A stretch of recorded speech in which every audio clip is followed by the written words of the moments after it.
मराठी टेलिव्हिजनच्या इतिहासात पहिल्यांदाच सर्वात मोठा धमाका झालाय। जर तुम्ही स्टार प्रवाहाचे फॅन असाल तर तुमच्यासाठी एक नाही दोन नाही तर तब्बल 8 नव्या मालिका आणि शोज येत आहेत। हो, तुम्ही अगदी बरोबर ऐकलत। 5.5 वर्षापासून नंबर 1 वर असणाऱ्या स्टार प्रवाहाने नवीन मालिकांची घोषणा केली आहे। यात पहिली मालिका आहे प्राजक्ता गायकवाडची पाठराखीण, जी 1 जून पासून सुरू होतीये। दुसरी आहे अशोक शिंदे आणि दीपा परब यांची सुना येती घरा। तिसरी उत्कट प्रेम कथा असलेली विसरू नको तू मला। चौथी चिन्मय मांडलेकरांची मराठी मीडियम।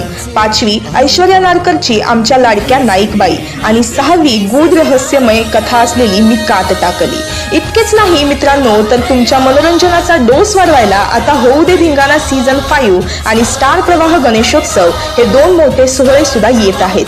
पण आता प्रश्न असा आहे की या एवढ्या नव्या मालिका आल्यामुळे स्टार प्रवाहाची कोणती जुनी मालिका बंद होणार?